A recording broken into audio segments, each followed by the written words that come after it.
Hello, everybody, and welcome. We are so excited that you are joining us for our first demo of 2023. Welcome in. We're just going to give everybody a moment to get situated. Now is a great time to grab a coffee, some water, whatever you're needing, and we will be ready to start our presentation in about 2 minutes. So welcome in, and just going to give everybody a moment to get situated.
All right, looks like we are ready for action. Once again, thank you so much, everybody, for joining us. We are super excited that you are here. At this point, I'm going to turn it over to Jim. Thank you, Madison. Thank you all for joining today. You will receive today an overview of the AttackIQ Security Optimization Platform and how the Department of Defense, along with other federal agencies, are using security control validation and automated testing to validate their cybersecurity readiness. And we're going to talk about three key points here. First, what security control validation is, why you'd want to use it to test the readiness or gauge the readiness of your security solutions. Next, we'll look at three key subjects and initiatives in the federal space: NIST 853, Zero Trust Architectures, and Advanced Persistent Threat Groups, or APTs. Finally, we'll provide an overview of the AttackIQ architecture, followed by a demonstration. Threats are everywhere, from all types of APTs and actors all over the world. And unfortunately, most organizations lack clear visibility into their security controls effectiveness. Security controls fail often, and when they do, they fail silently. And this leaves the door open for potential breaches. So how can you be sure that the endpoint detection response, next-gen firewalls, content filtering, segmentation, and everything else that you've already bought, configured, and deployed can withstand these threats? The answer is security control validation. So next, we'll cover a few of these points that I mentioned a little earlier. We'll talk about NIST 853, Zero Trust, and Advanced Persistent Threat Groups, all of which are important to the DoD and federal agencies. Now note that you can test your security controls with AttackIQ. And what this really does is it combines the activities of red teams and blue teams, and it automates your security control testing so you can test more accurately, more often, and at scale. Now, this will enable you to measure the effectiveness of your security configurations and receive guidance on how to fix what's broken, again, before anyone can take advantage of that. So NIST 853 is one of those areas where we're often asked, how can we map the emulations to NIST 853? And for a little bit of background on this, NIST 853 is really a catalog of security and privacy controls for federal IT systems. It was originally published back in 2005. And at that point, it was known as the Recommended Security Controls for Federal Information Systems. The NIST Cybersecurity Framework of 2012 is a simplified version of 853. Now note that NIST has become a global standard for security control regulation for really a wide range of organizations. It consists of 5 high-level core components: identify, protect, detect, respond, and recover. Now, beneath these components are 23 categories, such as supply chain risk, data protection, identity management, and access control, plus 108 additional subcategories or families of controls. I note that each family member is subdivided into detailed objectives, such as length of password and number of special characters required in each password. Lastly, note that NIST 853 applies to all federal government agencies' IT infrastructure, both Department of Defense and non-DoD. It also applies to government contractors and others who work in the federal space. National security systems, by the way, are exempt. So this brings us to our next initiative, which has gained a lot of traction recently, Zero Trust. Now, Zero Trust focuses on a policy of default deny, meaning that connections between assets are by default not allowed. You could liken that to the way military bases validate entry and exit from secure facility. This includes every person, vehicle, or package. The reason why military bases adopt this posture is because they assume that an adversary could already be inside the facility or that a breach may have already happened. So this is the same as a zero trust mindset. Now, this default deny policy actually prevents systems from establishing unauthorized connections. Many techniques can be deployed to build a zero trust architecture. One of them is micro-segmentation or security segmentation. And this maps application dependencies within the data center, and it builds policy walls between the applications, devices, servers, and workloads to prevent unauthorized communications.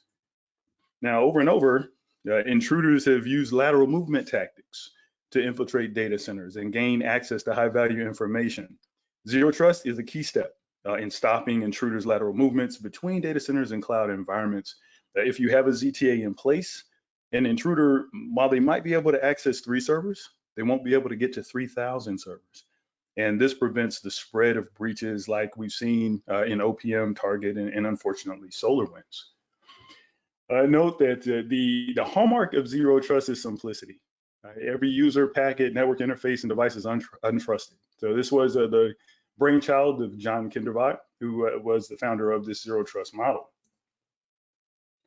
Now, even though you have zero trust in place, or you may get this in place, you still need to validate the security controls within a zero trust architecture. So note that back in May of 2021, there was an executive order that was passed requiring zero trust in all federal networks. This is necessary, of course, to protect critical federal infrastructure and intel.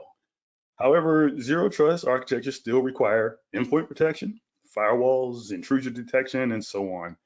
Those things must be configured, and just like in any other environment, they can potentially be misconfigured.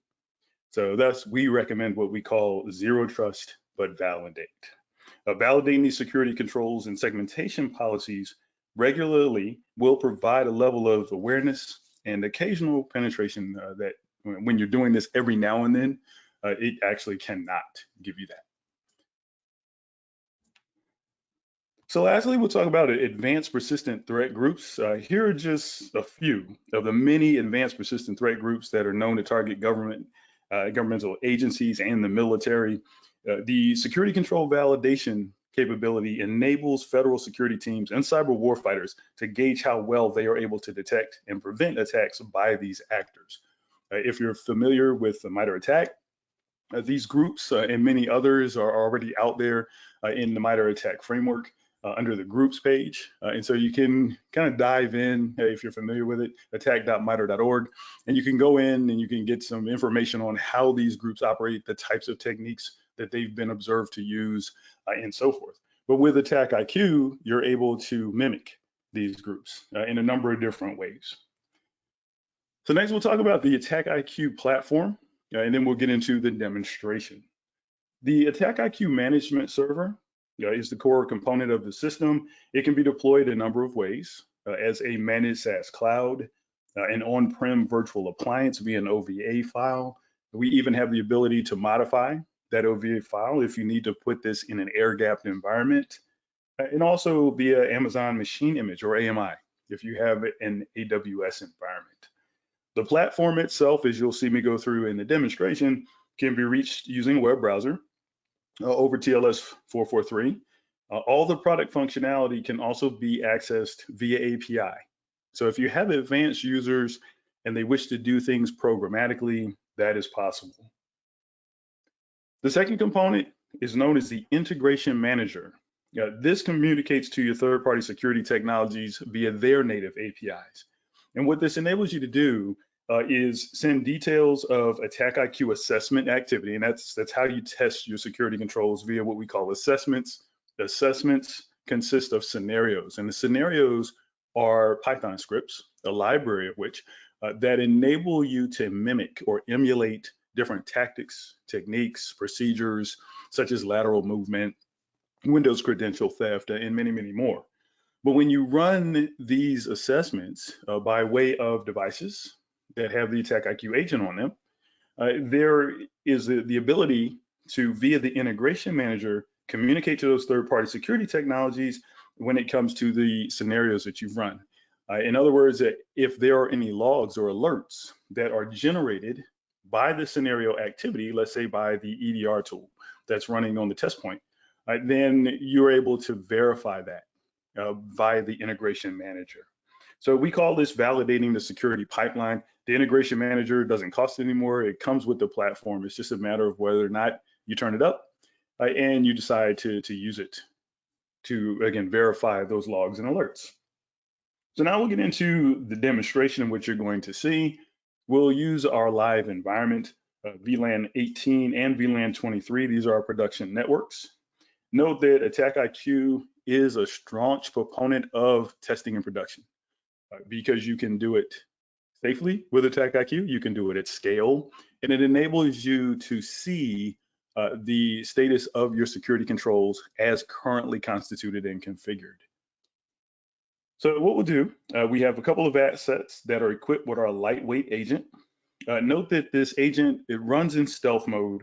It does not hook into the kernel. It has a very low memory and CPU footprint, and it executes the AttackIQ assessments without disrupting the workflow of the machines.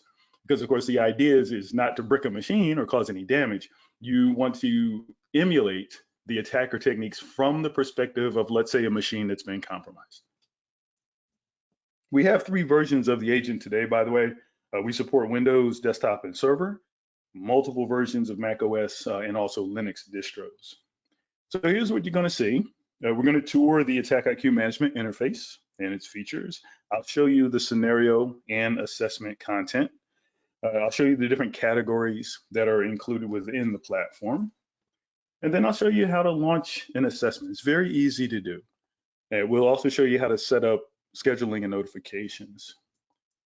And then we'll take a look at a regularly scheduled assessment. So one of the things, if you're familiar with red teaming, if you don't have red teamers on staff, and even if you do, it takes a lot of communication and logistical work just to get a red team exercise going. Typically, folks may do this once or twice a year if they're very fortunate. And so, of course, a lot of bad things can happen in a network in 6 minutes. So how many bad things could happen in 6 months? And so you want to be able to test on a regular basis so that if there are changes in the environment regarding your security controls, you'll be able to catch those things and then make the necessary mitigation steps. And so this will be an example of one that we run all the time. It's called NIST 853. It's an overview. And with this one assessment, you can test a number of different types of security controls, such as antivirus, credential access, and detection response on hosts, along with mimicking things like network discovery. So for those that have used things like Kali Linux or Metasploit, you know that you can run Nmaps. And it's just a matter of just configuring a line and then mimicking someone that's going out and trying to discover. Now, an attacker is going to do that in the real world. They're going to try to find other machines that are on the network that could potentially be targets. Well, if you want to mimic something like that, there's a scenario for that within AttackIQ. And you'll see something like that in this particular assessment. You're also able to test for your next-gen firewall, maybe outbound ports that are allowed or not allowed, and even data exfiltration. And that's, of course, indicative of an insider threat. Now, we'll take a look at reporting. We'll also show you how to mimic an APT campaign. And so things such as, or groups such as APT 29, if they get in your environment, they execute a number of tactics, techniques, and procedures as part of their campaign. With AttackIQ, you have the ability to mimic that as well via what we call attack flows or attack graphs. And then lastly, I'll show you the heat map and some visualization capability that you have within the platform. So we'll jump to the web UI. Once you've deployed AttackIQ through one of our various methods, you'll have a URL that you can hit and log into the platform. And once you're in the platform, it's very easy to navigate. Everything starts in the upper left-hand corner there with the stack icon. If you click there, this will open up the menu. So here you'll see the administration, configuration, reference, testing features, everything from global configuration settings to deploying your assets. And deploying assets really easy. You identify a machine that you wish to use to run AttackIQ assessments. You'll download the agent associated with that. If you are selecting a device that will be using proxy, you can even pre-configure that before you download the agent. Note that you can deploy an agent on a machine by hand, so step by step by step, just clicking through as any other Windows software, for example. And for a large scale deployment, you can use a tool such as SCCM, Chef, or Puppet, and just add it to a package. Once you've deployed your agents, you'll have what are known as active assets. And all it really takes to make an asset active is to whitelist AttackIQ's agent with any EDR tool. And that's just so it doesn't step on us when we begin to do our thing. And then once that happens, it will check in on a regular basis, every 60 seconds by default. And if all is well, that simply means that that asset or assets are available to be selected to run AttackIQ assessments. And you'll see that when we get into it. Within the platform, you also have the ability to go through your scenarios. So I'll click there on scenarios. This is the scenario library. Now, what scenarios are packages of scripted red team and real world attack steps. With AttackIQ today, we have over 4,100. And we upload new content every 2 weeks. If we're new and noteworthy attacks, we also publish special updates. Now, you can use these scenarios as built with the platform. You can modify them and even create your own.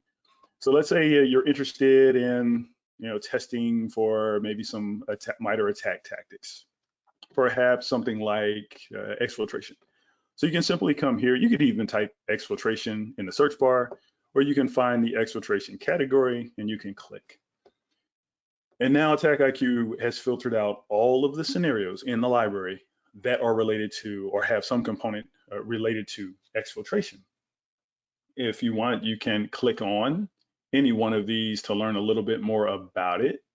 So for example, exfiltrate files over HTTP. If you go to the far right, click on details, this will bring up the scenario description, along with any supported platforms. So that would be OSs or environments where this type of activity could cause some effect. I mentioned that AttackIQ is an open platform. Another element to that is being able to download the source code. Again, behind most of our scenarios is simply a Python script, and that's how you get the automation. We'll even show you the technologies that might be exercised. So in this case, we're talking about exfiltrating files over HTTP, which and typically will test your data loss prevention security tool that could be inline. So you could be running that on a firewall, or you could have a tool dedicated to that. Next, you have your parameters. Within parameters, you have the ability to modify this. So let's say you want to make a couple of changes to it. You may want to use a special file. You could do that. Or you could allow us to auto-generate the data, but you want to make a couple of changes. So maybe you want to use social security numbers in the auto-generated file and 50 entries. Perhaps you'll encrypt that and you want to use AES and CBC mode. So now this could be the scenario that you run as part of an assessment. If you wish, you could even save this as your own special version of this scenario. So AttackIQ enables you to do this without harming the original source material. So just know that that's just one way that you can add to the library. If we go back to the searches, you'll note that not only attack tactics, but we also have scenarios related to various security controls, threat actors or APTs,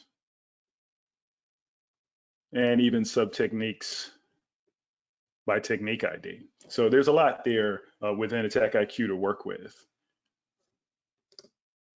Next, we'll show you the assessments.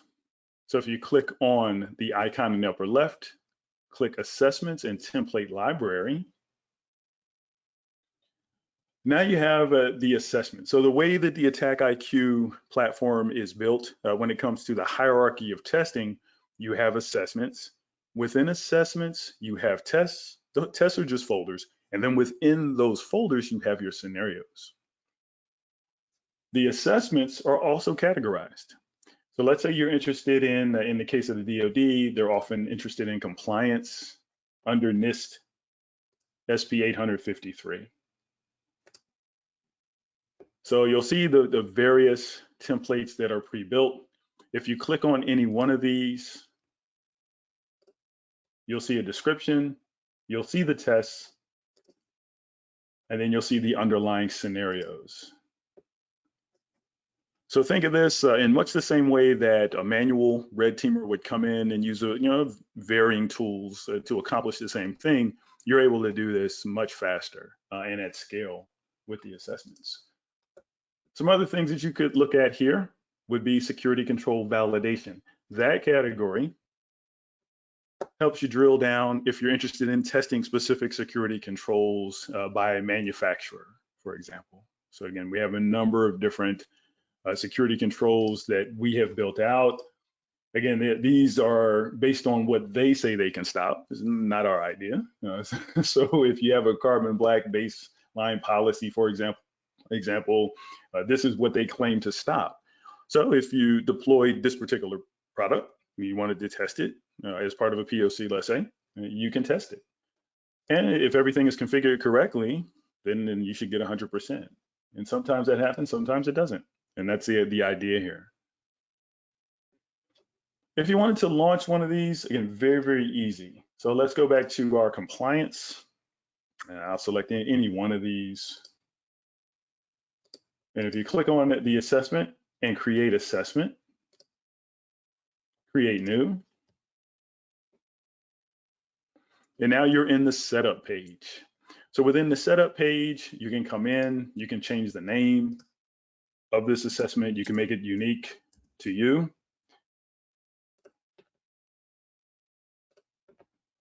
And then you have elements within the assessment that you can configure if need be. So for example, we have lateral movement. With AttackIQ, you do have the option to configure something like lateral movement. And what this particular scenario does is it mimics from the device that's running the assessment that has the AttackIQ agent, it can target other devices in the environment. So you could put an IP address here, and all we're going to do is send an innocuous command to that IP over port 3389, just to see if we get a response. And that's really all you would need to know in this particular situation. The device that you target, by the way, doesn't have to have the AttackIQ agent on it, which is a pretty cool thing. So you could have this test, or perhaps you don't want to run this test. You can delete this particular scenario. And you can even delete an entire test. Now note, for the remaining tests within this assessment, they're all ready to go. If you wanted to see more about any one of those, you can simply go over, manage scenarios, and this enables you to kind of see what's going to happen before you run the assessment. To run an assessment, pretty simple. Go down to Select Assets, go to the lower right there, click on Manage Assets. And as we saw at the outset, these are the devices that have the AttackIQ agent on them. They are already whitelisted, they've checked in, and so they show active here on the far right. You can select any of these to run this assessment. So we'll just click on a couple of them and hit apply. And then scroll down and hit continue. You have the option to run an assessment on demand, but to do that, you just click run now and run now. And what will happen next is the devices that you have selected or the test points / assets that you have selected to run this assessment, they'll check in within the next 60 seconds. And when they check in, they will see they have this assessment assigned to them. They will download all the scenarios. They'll place them in the proper paths on the test point or asset, run them, and then tell you what was prevented, what was detected, and what was not. Now, additionally, you can schedule an assessment to run on a recurring basis. The value there is, let's say you run this assessment the first time, perhaps some of the security controls didn't perform as you expected. We will provide with the analytics, you also will get some mitigation recommendations. So that's the blue team part of this. Your blue team can then make the changes, let's say in the firewalls or the EDR solution. When they make those changes, you run the assessment again. If this becomes an assessment that's critical to your organization, you can simply run that, let's say on a weekly basis, every Monday at 1 a.m. or something like that. Additionally, you can email a report to your team when that assessment runs. So this one tells you that the assessment actually runs. Additionally, you can notify your team if an assessment falls below your acceptable pass rate. And so you have the ability again to send an email, Slack, Jira, ServiceNow, or even via AWS. So if, let's say you run the assessment, you get an 85%, you don't want to fall below that for future runs of a given assessment, you want to be notified if that happens. So you can configure this capability and you would get an email if a subsequent run of an assessment falls below your established pass rate. And of course, the value there is, let's say, for example, there's a change during a change control window. Perhaps we changed the firewall rules to allow certain download over a port, something that's not the norm, or maybe someone made some changes to the EDR solution or whatever it is. That could cause a security control that was doing well in a prior assessment run to not do as well. And those are the types of things that attackers can take advantage of. So you definitely never want to go backwards once you establish what's acceptable to you. So just know that this is available to you. So next we'll take a look at some results. And here the results are broken down by the ratios of scenarios prevented of the overall scenarios that were run. So as you see, each one of these widgets represents one of the tests. And each test has a number of scenarios. So in this case, initial access, we had 8 total scenarios, and 2 of them looked like they were stopped. So we'll scroll down a little bit more. We've got credential access. That was one of our tests. 12 of the 14 were stopped. And so you kind of get the idea here. If you want, you can get into the results by just clicking on Result Summary. And now this will show you a couple of things. If you have run this assessment multiple times, you'll get a timeline, as you can see here. So each green bar represents a run of this particular assessment. And I run this one every day. The prevented bar shows you the scenarios that were stopped, or the mimics or emulations that were stopped by a security control. So something that we tried to pull off, it was nefarious behavior, although what's going to do any damage, but to the security control, it looks real. And so they stopped us. The detected bar represents logs and alerts that we detected via integrations with the integration manager and your third-party security controls. So of course, when something does not go right, you'll see a dip. So again, this graph or chart is very valuable because it'll cause things to jump right out at your team, if something has changed in the environment. To get into the analysis of the results, you can simply scroll down. you will see for each scenario that was run in entry, the user privileges of the test point or asset that ran that scenario, and then of course the assets that ran each one. Click on any one of those results, and then this takes you to what you were able to do or see. So note, we operate in a do no harm fashion with AttackIQ. This is not designed to cause any damage in the environment. It doesn't cause a lot of network lag. It doesn't bog down the machines that it's running on. It is designed simply to tell you whether your security controls can handle certain types of activity. And so when we get into it, to that end, note here that when we ran this particular scenario, which is dumping Windows passwords with undetectable Mimikatz, we were able to find information on the test point, but note that we'll redact that data. So we treat this data as sensitive data and secure data, secret data, because it is. Next, you'll see the activity details. The activity details will show you step by step what the underlying Python script as part of the scenario did. So kind of a log stamp for each one. And you'll note that when we get to a certain place, if we're able to execute Mimikatz, for example, in this particular scenario, there we go. We found 550 valid credential objects. That would be good to know. So there's the value of running this type of testing. And then what can you do about it? You have the mitigation recommendations that are part of this. We'll tell you where to go in terms of references. Note that because I deal with the gov myself a lot, I benefit from these references here.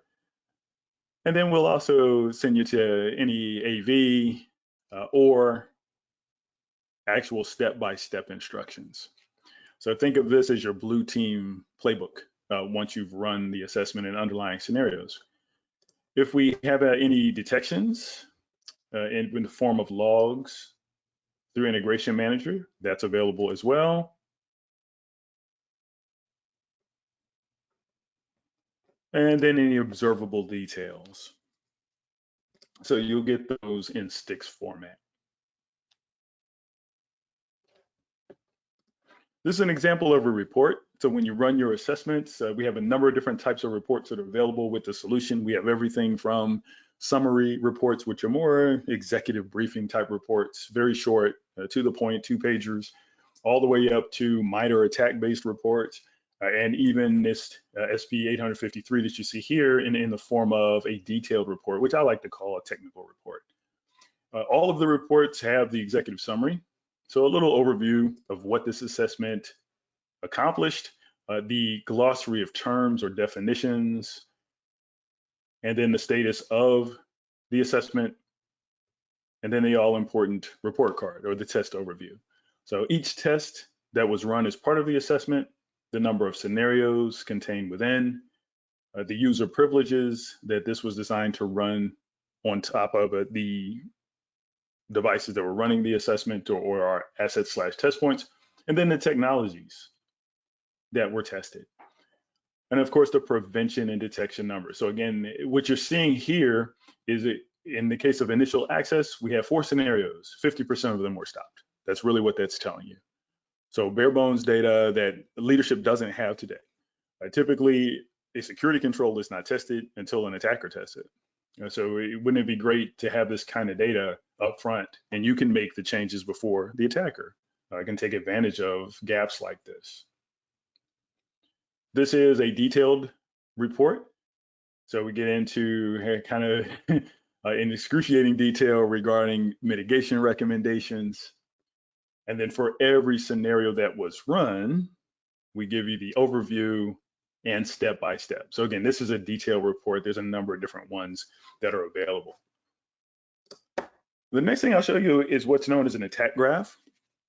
So what you've seen so far are what we call examples of atomic testing, where you run a scenario. It's designed to elicit a certain response from a specific security control. But what happens if a group like APT29 were to get in your environment? They're going to execute a series of steps or multiple tactics. To emulate something like that, AttackIQ has an anatomic testing process. So we call this attack flows or attack graphs. where we execute scenarios in a series and as a single process. So as you can see, we have these steps. Each step or node represents a scenario. If you hover over and click, you can see the underlying scenario. So these are the same scenarios that come with the AttackIQ library. This is just a different way to utilize them to mimic an attacker and approach breach incursion. And so we have here step 1 or step 0/node 0. This is the starting point, denoted by the purple star. If the underlying scenario needs configuration, you can configure the scenarios if need be. And then you have the logic in between each step. So attack graphs or attack flows are presented from the defender's perspective. In other words, your security control. So if you ran one of these, does the EDR stop us? Does the firewall stop us? Whatever the control is designed to test. So for example, this Cosmic Duke sample to memory, this is mimicking someone that clicks on a link, goes out, and then downloads, let's say Cosmic Duke. Hopefully, the firewall will stop that download. If this were to file system, as you see in step 1 here, that is actually testing the EDR on the endpoint itself. Which is exactly how this particular attack kicks off. So in between steps, you'll see this red node or red link that says take the next step if the previous scenario was not prevented. The green line in this case says take the next step even if it is prevented, because between steps 0, 1, and 2, we kind of want to see what will happen in step 2. And this is where things start to get ugly with this particular type of attack. So there's the rapid collection of file script. Let's click there. And you can see in this case, we're really talking about grabbing anything that could be of value on this node or this test point that was compromised. Hopefully that gets stopped by the EDR tool. If it does, you'll see here that that check nodule denotes that this will end the test.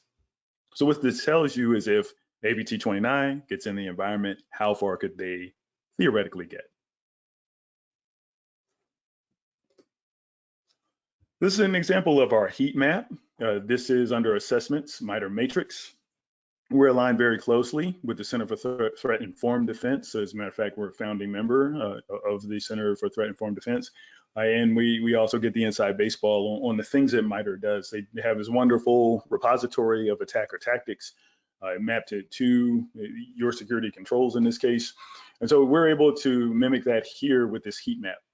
And so as you see here across the attack chain, if you will, we have the different main techniques, and then you have the sub techniques. This heat map will show you at a glance how your security controls are doing when it comes to the MITRE attack framework. And again, green is good, red is not quite as good.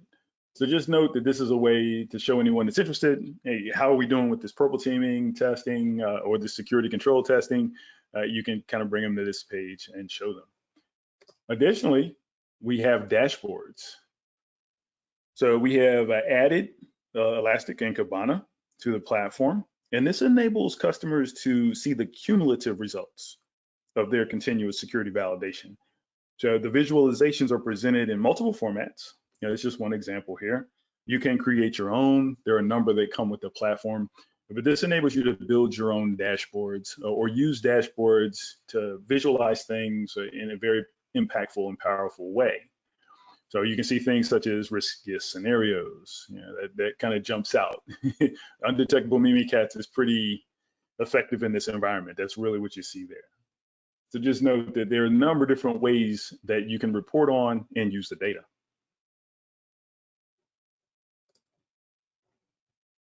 If you visit us at attackiq.com, there are a number of resources available. So if you go to our resource page, we can show you things like case studies.